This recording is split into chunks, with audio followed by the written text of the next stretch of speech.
देहरादून के मुख्य शहर से तकरीबन 7 किलोमीटर दूरी पर स्थित टपकेश्वर महादेव मंदिर की अपनी अलग ही मान्यताएं हैं और जब बात सावन माह की आ जाती है तो यहाँ पर भक्तों का तांता उमड़ पड़ता है।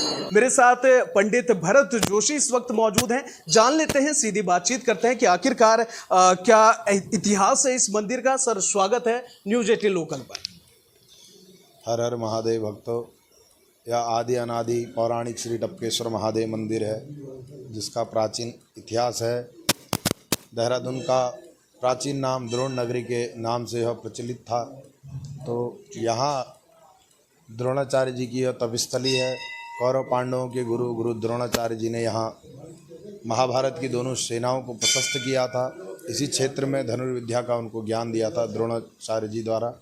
उनके पुत्र अश्वत्थामा जी का जन्म भी इसी गुफा में हुआ है और अश्वत्थामा जी ने दूध की प्राप्ति के लिए 6 माह भगवान शंकर जी की कठिन तपस्या यहाँ करी और भूत भावन भोलेनाथ जो क्षणे रुष्टा क्षणे तुष्टा रुष्टा तुष्टा क्षणे क्षणे एक क्षण में प्रसन्न हो जाते हैं, भूत भावन भोलेनाथ उनकी तपस्या से प्रसन्न हुए और भूमार्ग से उनको दर्शन दिए और मनचाहा वरदान दिया।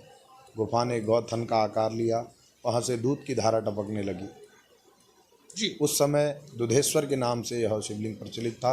वर्तमान समय में अभी भी 12 मास शिवलिंग के ऊपर जल की धारा निरंतर टपकती है, इसलिए यहाँ टपकेश्वर महादेव नाम से प्रचलित है।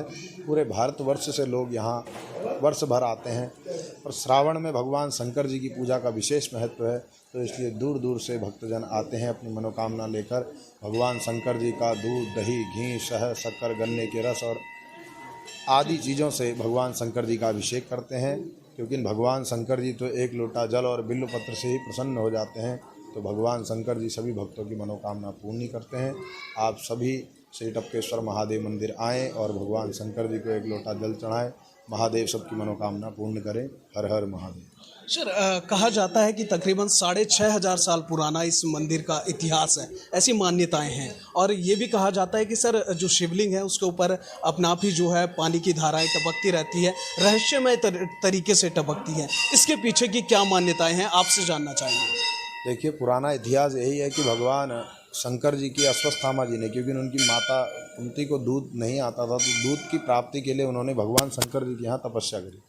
भगवान शंकर जी ने भूमार्ग से उनको दर्शन दिए, मनचाहा वरदान दिया और तभी से निरंतर यहाँ गौथन की आकृति शिवलिंग के ऊपर आ गई और दूध की धारा टपकने लगी। वर्तमान समय में कलयुग का आगमन हुआ, जब उस समय जो दूध है जल में परिवर्तित हो गया, तो आज भी यह जल की धारा निरंतर भगवान शंकर जी के ऊपर टपकती है। इसलिए यहाँ टपकेश्वर महादेव नाम है और दूर दूर से भक्तजन आते हैं और उनकी मनोकामना भगवान शंकर जी पूर्ण करते हैं जी। पंडित जी, कहा जाता है कि जो भक्त अपनी मनोकामनाएं लेकर जो है टपकेश्वर महादेव पहुंचते हैं अवश्य ही, और कहीं ना कहीं उनकी मनोकामनाएं पूरी होती हैं। कितनी सच्चाई है और क्या मान्यताएं हैं इसके पीछे, इस बात के पीछे? देखिए, ऐसा है, भगवान शंकर जी सब कुछ देने में सामर्थ्यवान हैं। देवों के देव महादेव हैं।